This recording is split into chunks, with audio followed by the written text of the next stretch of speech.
Today, finally, we're launching GPT-5. I fell asleep amid the flowers for a couple of hours. NVIDIA's latest AI supercomputer. Өнгөрч буй 365 хоног урд өмнөхөөсөө чанга чимээ шугантай байлаа. Шалтгаан нь мэдээж химэл оюун. Химэл оюун эргэл буцалтгүйгээр дэлхийн эдийн засгийн нэг эдис болжээ. 2025 онд химэл оюуны салбарт маш олон үйл явдал болсон. 7 хоног болгон шинэ химэл оюуны загварууд танилцуулагдаж, өдөр болгон шинэ функцүүд нэмэгдэж байсан гэж хэлэхэд болно. Тэгэхээр энэ олон чимээ шугантай үйл явдлуудаас 3 зүйлийг онцолж байна. Хамгийн ихнийх нь Google компани эргээ ирлээ. Одоогийн бидний химэл оюун гэж нэрлэж байгаа технологийн бүтээсэн эрдэмтэд Google компаниас гаралтай байдаг. Тэгэхээр Google-ийн хувьд ChatGPT-гийн нээлтээс хойш хэд хэдэн химэл оюун суурилсан бүтээгдэхүүнүүдэд танилцуулсан боловч харамсалтайгаар бүтэлгүйцсээр байсан. Тэгвэл 2025 онд Google компани Gemini 3 тэг загвараа танилцуулж бенчмаркууд буюу химэл оюуны чадваруудыг хэмждэг жишг үзүүлэлтүүдээр рекорд хэвдлээ. Хөрөнгө оруулалтын салбарын амьд домог болох Warren Buffett-ийн Berkshire Hathaway компани 4.9 тэрбум доллараар Google-ийн хувьд цаг худалдаж авсан нь тус компани гартаа хатгаж байгаа ирээдүйн технологиудад итгэж байгаагийн баталгаа боллоо. Өөр нэгэн онцлог зүйл нь мэдээж бүгд найрамдах хятад ард улс. Бүгд найрамдах хятад ард улсын DeepSeek гэдэг нэртэй стартап энэ оны 1-р сард Америк нэгдсэн улсын захиурийн хөндийн технологийн салбарынхныг сандаргаа дамжив. Тус компани танилцуулсан ердөө 5.6 сая доллараар бүтсэн химэл оюуны загвар дэлхийн хэдэн тэрбум доллараар үнэлэгдэж байгаа компаниудын тэргүүлэх химэл оюуны загваруудад энд үүсгүүц байсан нь нэлээдгүй сонирхолтой байсан юм. Хэдийгээр оны төгсөл гэхэд DeepSeek-ийн нөлөө арилсан ч хятадын технологийн компаниуд хүчирхэг загваруудаа танилцуулсаар байна. Энэ бол 21-р зууны химэл оюуны Sputnik агшин байсан юм. Sputnik агшин гэдэг нь юу гэж хэлдэг вэ гэхээр 20-р зууны үеийн сансрын өрсөлдөөнд Оросын улбаны улс хамгийн анх сансрын химэл дагуулыг хөөргөх үед Америк нэгдсэн улсын мэрэгжилтнүүд яг одоо судалгаа хөгжүүлэлтэнд илүү сайн анхаарах болсны дохио энэ болж шүү гэдгийг илтгэдэг. Үүнээс гадна ChatGPT 5 дахь үе рүүгээ шилжлээ. Өөрөөр хэлбэл GPT-5 загвар энэ жил танилцуулагдсан байна. GPT-5-ын хувьд OpenAI компани гүйцэтгэх захирал Sam Altman докторийн төвшний химэл оюун гэж тодорхойлсон. Энэ нь юу гэсэн утгатай үг вэ гэхээр хүн төрөлхтний мэдлэгийн оройд химэл оюун ойртож байна гэж хэлэхэд болно. Өөрөөр хэлбэл химэл оюуныг мэрэгжлийн төвшөнд үнэлж эхэллээ. Бүх төвшний байгууллагууд химэл оюуныг ажилуулах дэд бүтцээ базааж эхлэв. Америк нэгдсэн улсын томоохон 500 компани гэхэд энэ жилдээ 1.2 их 80 долларыг зарцуулаад байна. Энэ их өндөр зарцуулалтаас олж оны төгсөл ихэд хөрөнгө оруулагчид химэл оюуны хөөсрлөөс айж эхлэв. Ягаад хөрөнгө оруулагчид айцтай болж эхэлж байна вэ гэвэл мэдээж үүний цаана маш томоохон хөөсрөл явж явах вэ гэдгээс айж байгаа.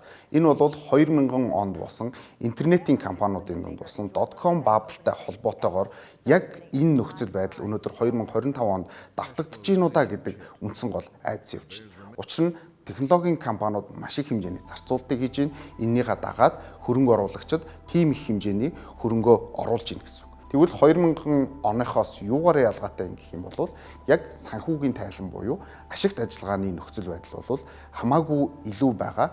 Тус компаниуд илүү технологи дээр суурилсан өөрсдийнхөө хөгжүүлэлтүүдийг хийж байгаа учраас энэ нь амжилттай байгаа гэдгийг бол зах зээл харж байгаа. Тийм учраас яг шууд 2000 оны .com bubble-тай харьцуулж харна гэдэг нь өөрөө утгагүй талаар бас зарим шинжээчд бол мэдээлж байгаа. Тийм учраас 2026 онд энэхүү одоо өсөлтийн дараагийн давлгаа байх уу гэдэг дээр бол хөрөнгө оруулагчид дээр асуулттай үлдэж байна. Гэхдээ химэл оюуны технологи өмнөх трендүүдээс ялгаатай нь бүх салбар дүр өгөөж өгч байна. Тиймээс ч олон судлаачид уг технологиг эрчим хүчтэй зүүрлэж байна. За химэл оюуны энэ хурцтай хөгжил шинжлэх ухааныг бас бүр илүү хурдан хөгжих юм хэрэгсэл болж байна.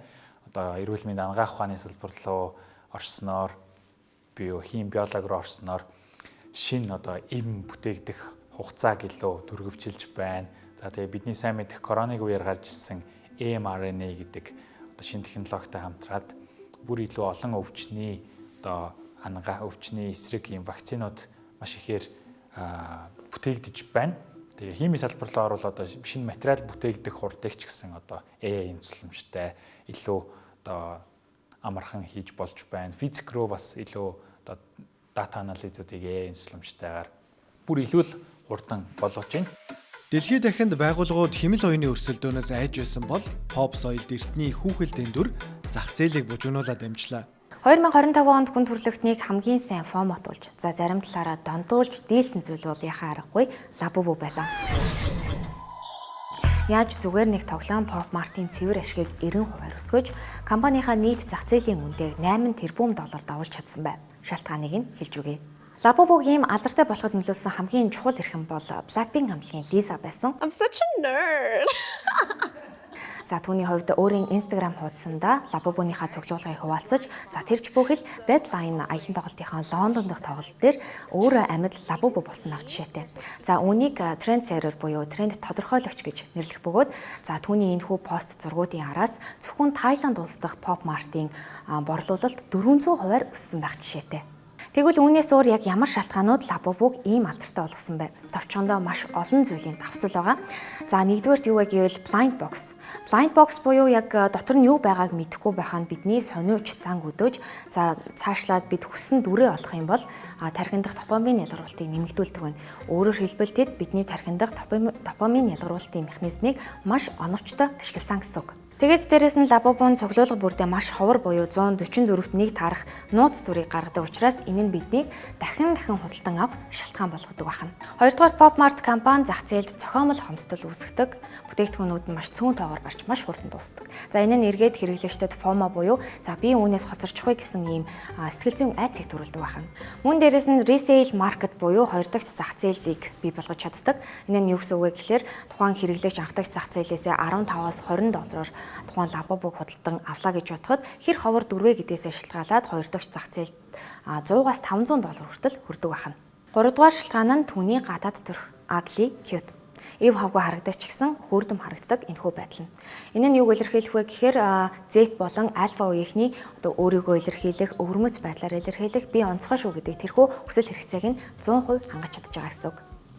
Ингээд дүгнээд хэлэх юм бол Labubu бол оновчтой дизайн, олонний танил хүмүүсийн нөлөө, хүний ямар нэг зүйлийг цуглуулах гэсэн байгалийн инстинктийг маркетингийн маш нарийн алгоритмд хослуулж чадсан жинхэнэ орчин үеийн соёлын бүтээгдэхүүн болж чаджээ. Харин медиа салбарынхны санааг Warner Bros Discovery студийн зарагдах хэлцэл чилээж байна. Сүүлийн жилүүдэд стриминг платформуудын нөлөө дэлхийн медиа entertainment салбарт маш хүчтэй нөлөөлж тоглоомын дүрмийг эвдэж буснуулах болсны нэг илэрлэл нь яхааргүй Warner Bros Discovery-гийн хэлцэл байлаа. За энэ жилийн тухайд нийт 3 зүйлийг онцолж ер нь медиа салбарт юу болсон бэ гэдгийг ингээд багслаад харах боломжтой болов уу гэж бодож байна. Хамгийн ихнийх нь Paramount болон Skydance-ийн нэгдэл. За Oracle-ийн үүсгэн байгуулагч Larry Ellison-ийн хүү David Ellison бас Paramount-ыг игнэндээ нэгтгэж ер нь медиа салбарт маш их амбицтай байгаагаа илтгэсэн ийм үйлдэл болсон. За үүний дараагаар бас нэгэн сонирхолтой зүйл ажиглагдсан нь маш олон жилийн туршид шинжээчид болон салбарын экспертүүдийн хүлээж ирсэн компаниуд салах, бие даасан төвлөрсөн компаниуд болох процесс эхэлсэн. За үүнийх нь нэг нь бол NBC Universal, нөгөөх нь болохоор Warner Bros Discovery. Эдгээр компаниуд аль нь кино болон стримингийнхээ бизнесийг нэг талдаа гаргаад телевиз болон кабелийн телевизийнхээ бизнесийг тусад нь гаргасан.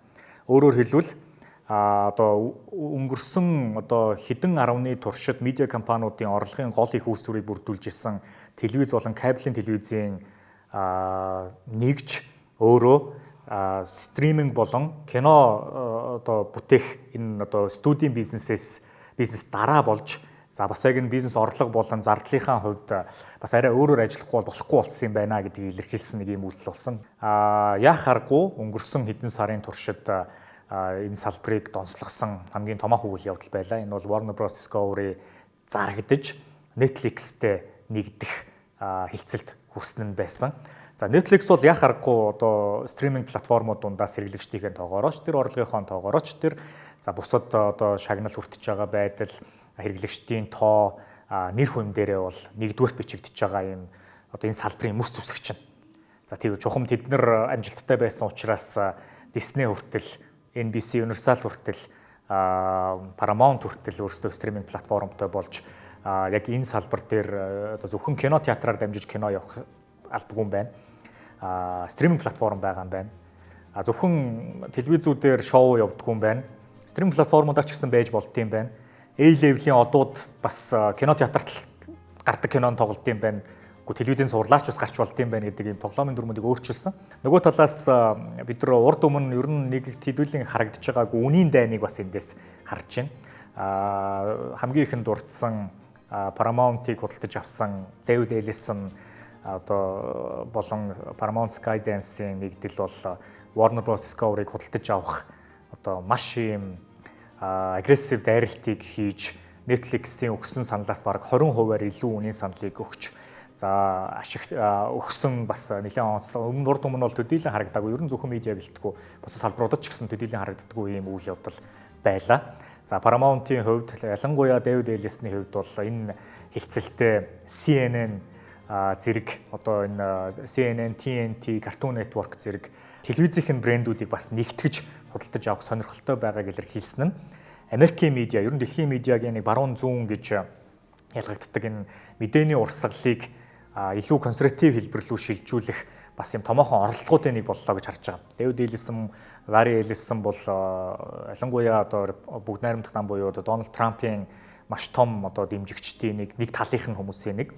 Larry Ellison сая TikTok-ыг худалдаж авахын хилцэл дээр ахалж оролцож байгаа нь өөрөө Трампын одоо ивэлд авс орж байгаа нь өөрөө бол үүний нэг том илэрхийлэл. Тэгвэл тус намын одоо Дональд Трампын хамгийн том шүүмжлэгч CNN, либерал медиаг David Ellison тэргүүтээ Paramount-ыг худалдаж авах юм бол яг мэдээний урсгалын бас энэ хуваагдал, талцал, энэ чигүүдийг бас өөрчлөх магадгүй эрхчлүүлүүдэд хэрхэн бас хэрэглэгчдэд энэ улс төрийн ялангуяа мэдээллүүд амжих вэ гэдгийг тодорхойлох маш том шилжилт болохоор байна. Тэгэхээр Netflix авсан ч, Paramount энэ дайнд ялсан ч аль нь хэрэглэгчдэд, үзэгчдэд шууд нөлөө үзүүлэх үс ийм онцгой хилцэл боллоо гэж харж байна. Бүтээл салбар тухайн нийгмийн pop соёлыг бүрдүүлэх гол хүчин зүйлүүдийн нэг байдаг. Тэгвэл сүүлийн жилүүдэд Аз соёл гоцгойд сонин содон үзэгдэл байха болж дэлхийн шинэ стандарт болжээ. 2025 оны зуны хамгийн том хит юу байсан бэ гэвэл гарцаагүй K-pop Demon Hunters байлаа. За K-pop хөгжмөр эхэлж анимийн давлгаагаар хүчирхэгжин эцэст нь K-pop Demon Hunters-ийн амжилтаар дарахлагдсан Азийн entertainment-ийн соёлын нөлөөний хамгийн том жишээ бол гарцаагүй энэ болсон юм а. Энэхүү уран бүтээлийн амжилтаас цусгаан дурдвал 325 сая гаруй хандлт авч Netflix-ийн түүхэнд хамгийн их үзсэн оригинал бүтээл болсон. За мөн Netflix-ийн англи хэл дээрх шилдэг 10 бүтээлийн жагсаалтад 15 хоног дараалан багтаж чадсан. Зөвхөн анимашн гэлтгүй дуунууд нь хүртэл амжилт болж Golden нэртэй дуу нь Billboard Hot 100 чартыг тэргүүлсэн анхны K-pop охтын хамтлагийн дуу болсон. За цусгаан дуртагд л юм байна. Тэгвэл нэг асуулт. Зөндөө л олон анимашн гарч л байдаг штэ. Тэгвэл K-pop Demon Hunters юугаараа онцлогтой байж энэ зуны хит болж чадсан юм бэ? Нэг талаас дэлхийн нийт Холливуудын хэвшмэл зохиолуудаас уйдаж эхэлсэн.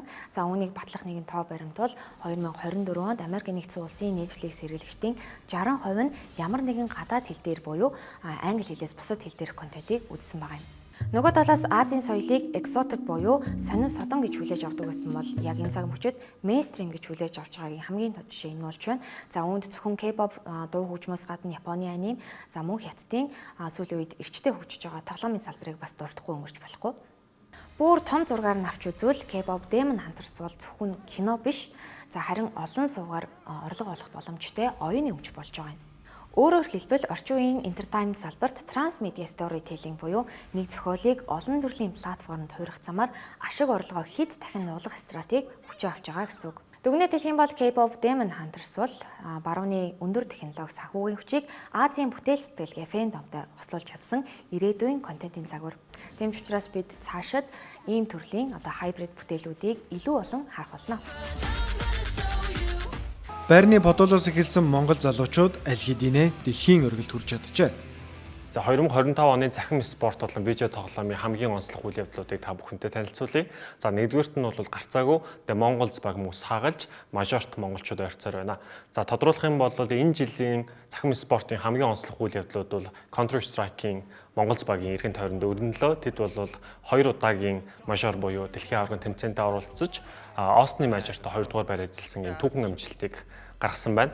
За мөн тэд өөр нэгэн дэлхийн чанцааны тэмцээн болох Сауди Арабийн The World Esport Championship тэмцээнд 1-р байраа эзэлж хагас $8 эзэд болсон байгаа. За Монголчуудын түүхийг бол тоглогчдын сэлгээ тоглоомын стикер зэрэгээс яриад авах юм бол дуусахгүй. Гэхдээ тэдний гаргасан бас зам мөрөөр дараагийн шилдэг Counter Strike-ийн багууд гарч ирж байна. Тодорхойлох юм бол Будапештийн Major-т Hansi Sport, Остны Major-т Чингис Warriors гэсэн монгол багууд оролцсон нь энэ жил дэлхийн чанцааны Major тэмцээнд 3 монгол баг оролцсон түүхэндээ дамжилт болсон байгаа. За сонирхуулахад Монголд болон Hansi Sport багуудад бас ах トゥ тоглогч нар тоглодог нь дэлхийн гэлтгүй бас Монгол Азийн Counter Strike-ийн түүхэнд бол ховор тохиол болж бичигдсэн байна. Дэлхийн шилдэг зэрэглэлийн тоглоомд Монгол уран бүтээлчийн аян хишиглэгч монголчуудын түүхээс сэдвүүлсэн тоглоом 2 тэрбум төгрөг босгосон байна. За захим спортоос жоохон халих юм бол видео тоглоомын салбарт бас олон сонирхолтой үйл явдал боллоо. Түүний эхнийхэнд бол мэдээж Magnolia-ын уран бүтээлчийн 6 дуу Death Stranding 2 нэртэй одоо AAA буюу дэлхийн хамгийн өндөр зэрэглэлийн тоглоомонд ирчээсэн үйл явдал бол гарцаагүй монгол уран бүтээлч монгол соёлын бас нэгэн том сурчлагаа болж чадлаа. За дэлхийн нөгөө өнцөг буюу Германд бас нэгэн сонирхолтой үйл явдал болсон нь Германы алдартай хөгжүүлэгч компани 13 дугаар зууны монголчууд за тэр дундаа 13 дугаар зууны өртөөнөөс бол болсон тоглоомоо зарлаж тэд 2 тэрбум төгрөгийг зах зээлээс амжилттай босгосон байна. Тэгэхээр Монголын түүх уламжлал видео тоглоомонд бол мөнхрөн үлдэх цаг ойрхон ирсээр байна. Одоо харин хүмүүс биднийг нэг зэгээс нөгөө зэг хооронд зорчход ашиглагддаг автомашины салбарын сонио ачны талаар сонсоцгоё. Онцлох нэг загвар байгаа нь маш өрмөц загвар байгаа. Жилийн сүүлээр танилцуулагдсан. Тэр нь болохоор Toyota GR GT гэдэг шинэ загвар байгаа. Яагаад онцлж байгааг бол нэг өгүүлбэрээр яг энэ машиныг тодорхойлох юм бол Toyota эргэж аим орлоо гэж хэлж болохоор машин гарсан байгаа. Mark 3 Supra-гаас хойш анх удаа Toyota өөрсдөө яг хөгжүүлэлтийг хийсэн спорт загвар байгаа. Тэрүүгээр бол маш онцгой, маш тийм Toyota-гийн түүхэнд бол маш том мөрийг үлдээх автомашин гэж миний бол харж байгаа тийм машин. За тэгээд яагаад Toyota ийм шийдвэр гаргах болоо гэвэл нэг эрхэмтэй маш нэгт холбоотой. Тэр нь болохоор мэдээж Akio Toyota байгаа. Хэдэн жилийн өмнө яг өөрийн амаар Akio Toyota хэлжсэн. Toyota дахиж хизээч өөдрөгтэй машин гаргахгүй гэдэг амлалтыг бол яг брендийн үнж фэнүүд бол хэлжсэн. Яг тэр амлалт төсөөрөө Toyota бол эргэж ам оруулж байгаад нь бол үнэхээр баяртай. Тэд бол яг энэ автомашины салбар, автомашины ертөнцид бол яалтчгүй хүчний шилжилт бол хийсэн жил байлаа. Өмнө Хятад үйлдвэрлэгчид бол гадаадын тэр дундаа Америк, Европ болон Японы автоүлдвэрлэгчдээс нэг ёсонд бол муухай хэрэглэлд бол гуйж бол технологи болон загвар зүйл шиг нь ашигладаг байсан бол энэ жилээс нэг анзаарсан зүйл нь одоо тэр яг байр суурь нь бол эсрэгээр болоод одоо бидний хэлж сонсчнаар уламжлалт буюу томоохон одоо Германы, Японы, Солонгосын автоүлдвэрлэгчид бол Хятад автоүлдвэрлэгчдээс бол технологиг нь, дизайныг нь гуйж ашигладаг болчихсон байгаа. Яг энэ жилээс анзаарсан хамгийн том зүйл.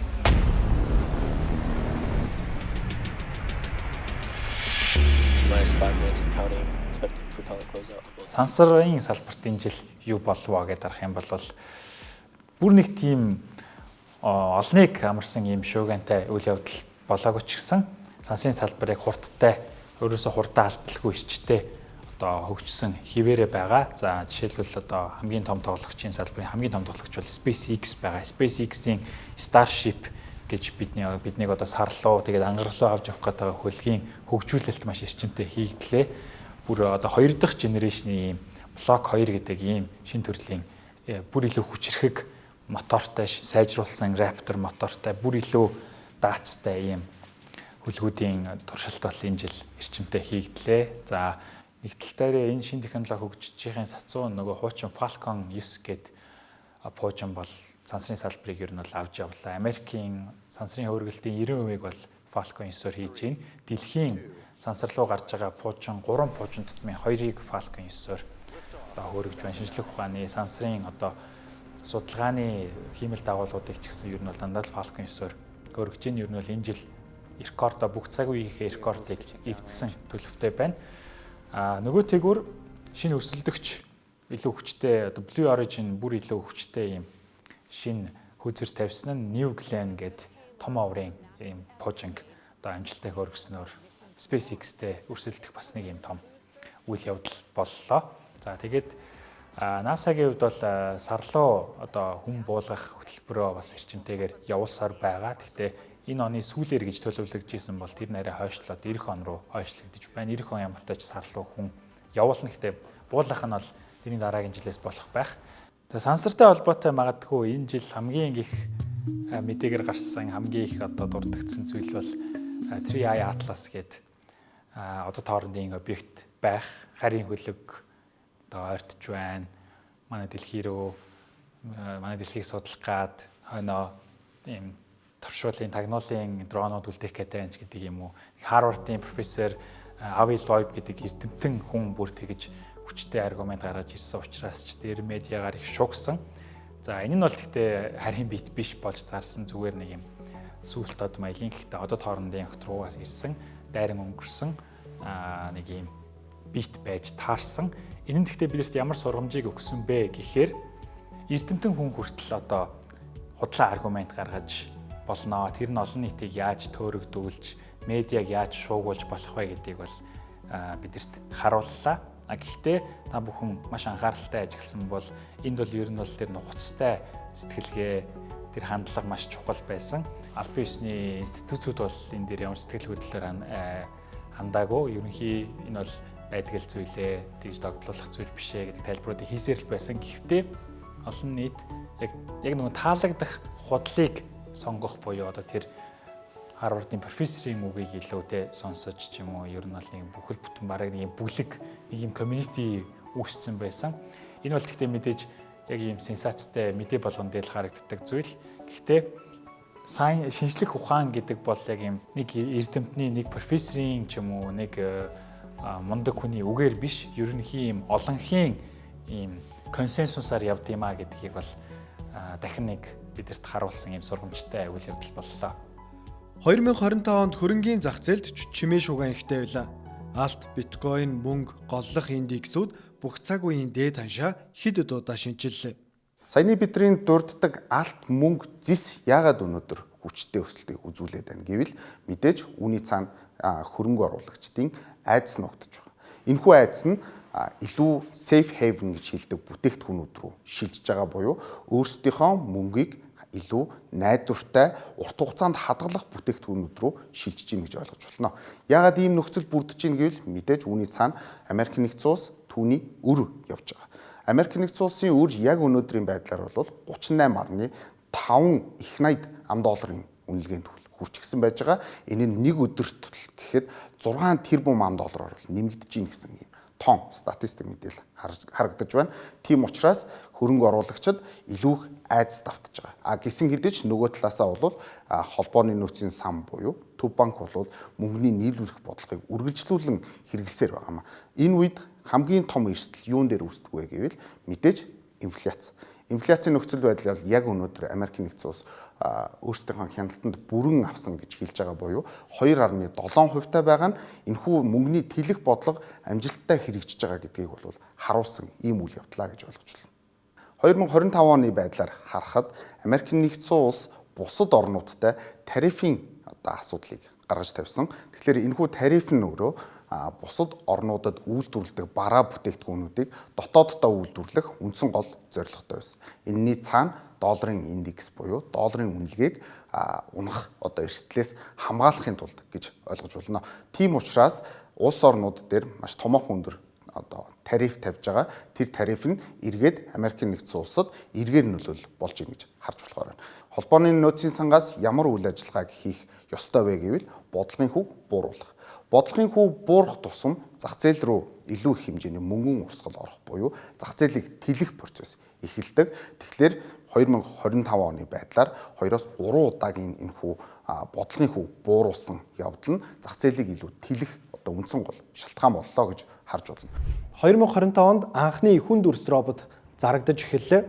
Норвегийн One Technologies компани хөгжүүлсэн Nyo гэдэг нэртэй робот энэ жилээс албан ёсоор $20,000 эхлэн зарагдаж эхэллээ. 2026 оноос эхлэн гэрийн ажлуудад дайшлагдах энэхүү робот гэр цэвэрлэх, тоос соруулах, за мөн аяг тавгуугаа хувцас эвхэх гэдэг чадруудыг эзэмсэн гэхдээ нэг асуудалтай зүйл байна. Тэр нь юу вэ гэхээр энэ компани мөрөөдөл зарж байна. Зөвхөн энэ компани биш, робот хөгжүүлж байгаа, хэмэл оюуны технологи хөгжүүлж байгаа маш олон компаниуд мөрөөдөл зарж байгаа. Өөрөөр хэлбэл, эдгээр компаниудын танилцуулга дээр үзүүлж байгаа үйлдэл, функцүүд бодит амьдрал дээр хэрэгжиж чадахгүй. Бодит амьдрал дээр алдаа гаргах, эсвэл яг амлсан амлалтандаа хүрэхгүй байх зүйлсүүд маш олон тохиолдож байгаа юм. 2025 он өмнөхөөсөө илүү чимээ шугантай байлаа. 2025 онд болсон шинжлэх ухааны технологийн салбарын онцлог үйл явдлуудыг бид та бүхэнд томилон өргөлээ. Анхаарлаа хандуулсанд баярлалаа. 2026 оноор эргээд уулзцаая.